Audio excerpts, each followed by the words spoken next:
Well, my name is Robert Town. I am the director of several local films here, including right now I'm working on Son of the Star Slayer. I've also directed and produced other films, including Oro del Diablo, which is a spaghetti western that was actually set here in the borderland. Beyond that, I've just got my start working on local films back on my days in UTEP. Well, I think one of the things that has always driven me to make films that are beyond, I guess, just the normal regular setting, whether it be sci-fi or medieval or period pieces.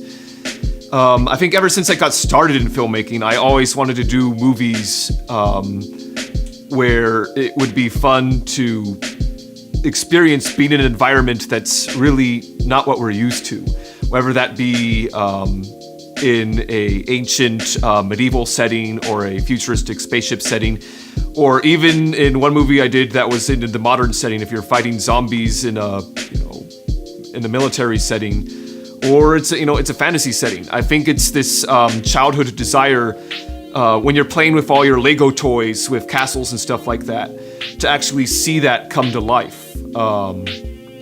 And to take that to the next level and like, okay, now we're not just playing cowboys or knights or soldiers anymore. Like, we've taken it to the next level up where we've got all of that stuff and now we're filming it and we've got a story and we're turning it into a movie. And I think that's one of the things that's always interested me, is just taking some of those childhood fantasies and then just taking it to the next level. I think it's a kind of a snowball effect, because you kind of start out, I kind of started out only with a few high school buddies, making cardboard spaceships. And then each film got better and better and more people wanted to get involved. And, it's time, we kind of started from that, and now it's built where now we're getting more people from reenactors, the Society for Creative Anachronism, more people are wanting to get on board, and it's inspiring when you get out there to, the location and you see 30 people on set who've all brought their own armor and costumes and stuff like that. And you're like, wow, we just started years ago just with cardboard spaceships and a few buddies, and each film gets better and better. And now we've arrived at this level. Ray Nyamira, who was a very good actor in the local El Paso film scene, he passed away this morning. As somebody who's worked a lot in the local film scene, it's very sad. Ray Nyamira's death is a big loss for the local film scene. He was in a few UTEP student film projects, and then he was in all of my recent feature films. He was recently, he had a role as the king in Star Slayer, and he never got to see his work in it. And he was willing to, pursue this, for love of acting. He didn't even do it for the money. He just wanted to be an actor. He just wanted to have fun making movies. And, he was a great guy to have around on the set.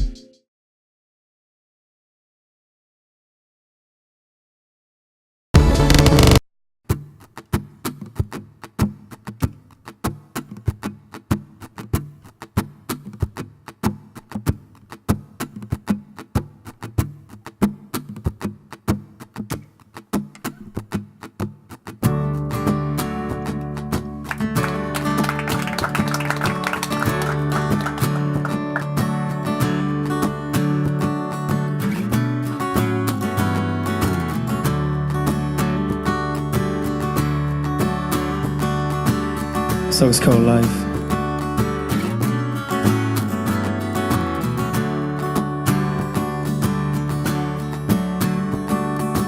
Daddy left home when I was 8 and didn't have time to say goodbye. Said I'll see you once again.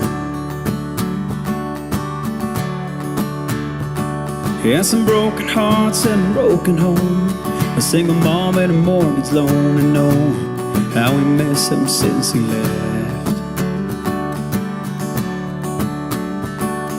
And late at night as the wind blew by, we could hear my mama cry. She talked to Jesus again. This life made us tougher than heck. Football and baseball made is what made three hard-working men.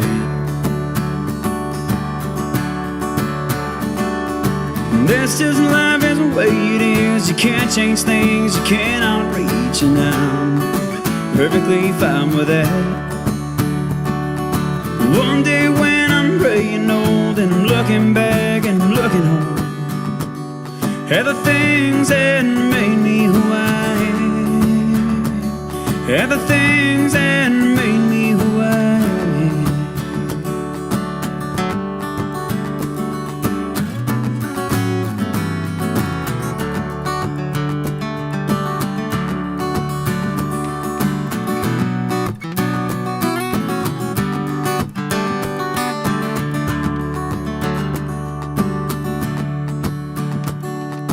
Mama worked 9 to 9. She never had the time, but I thank every minute for it.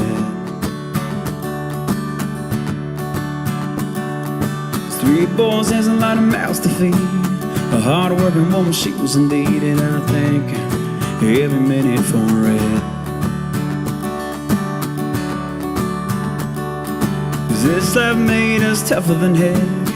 Football and baseball made is what made three hard-working men. That's just life as the way it is. You can't change things you cannot reach, and I'm perfectly fine with that. One day when I'm gray and old and I'm looking back and I'm looking home at the things that made me who I am, at the things that made me who I am. And who I am is a man that found love when all we had was ourselves and love that we could call.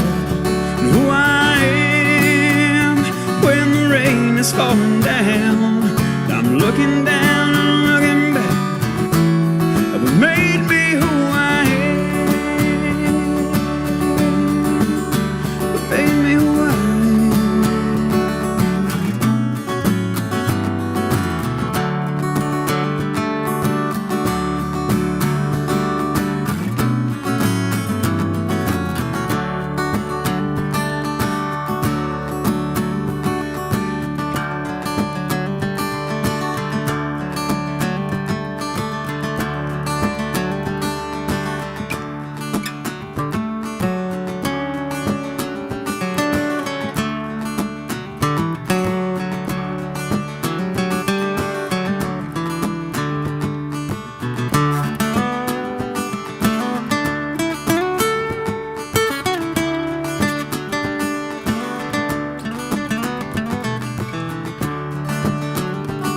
At the things that made me who I am, at the things that made me who I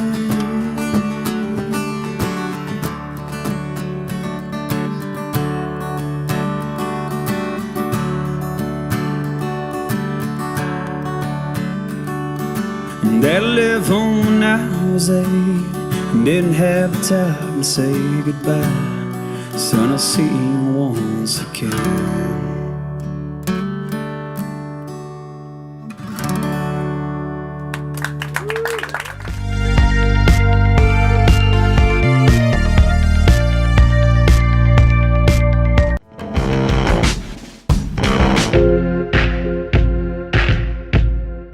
Yeah, the way that I began with graffiti and art in general really is because of spray paint. I started doing some stencils, and this was, I must have been in like 8th grade, and I started doing stencils of Lords of Dogtown, stencils of Scarface, stencils of Bob Marley. So that was pretty much the introduction that I had towards how to figure out how the aerosol really worked. Over time, it just continued to evolve to what I've been able to do now.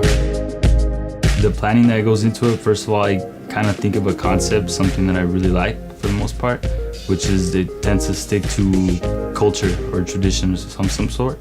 For the most part, what I tend to do is sketch things out first, kind of make like a little roadmap before just jumping into it. I kind of get lost when I just jump into it. So I have to kind of map it out, make a little sketch here, and then start refining it little by little, and just develop it by continuing to sketch over it, overlapping different layers of sketching, and then actually paint it and go with the finished product.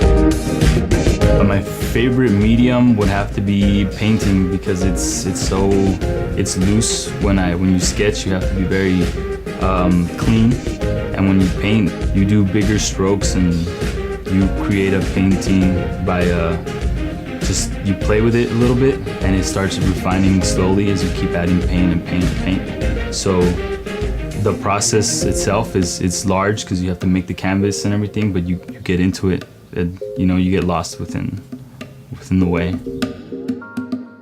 I do it for people to take a second look and really think about what their position is. I also like to take cue from music, mostly hip hop, which is this piece behind me, TV right here, and the radio and the computer. So what went on with that one was that the artist makes a statement in his song, and it goes, the TV killed the radio, and then the internet came and slit the TV's throat. So it's a little vulgar and a little harsh, but behind the rest of the song, the artist, which is Wale, he talks in depth about social media being a part of deconstructing society, really.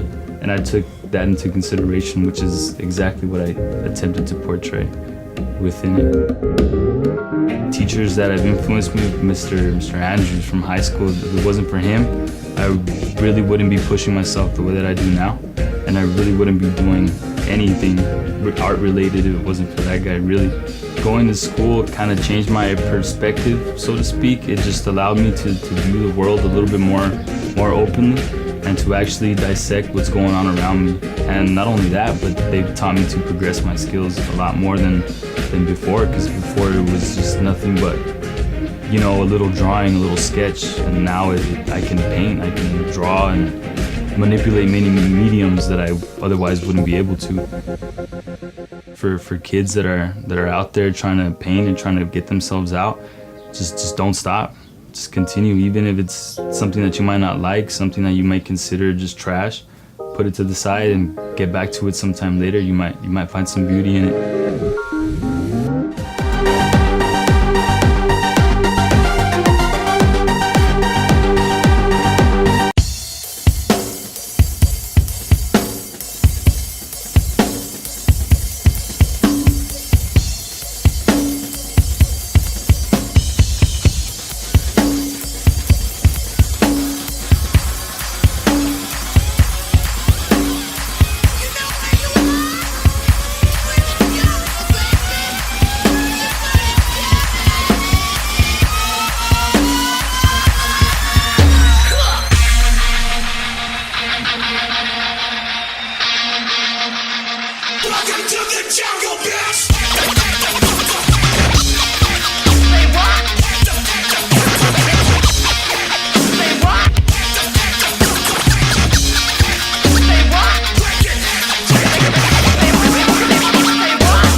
Too much booty in the pants.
Shine bright.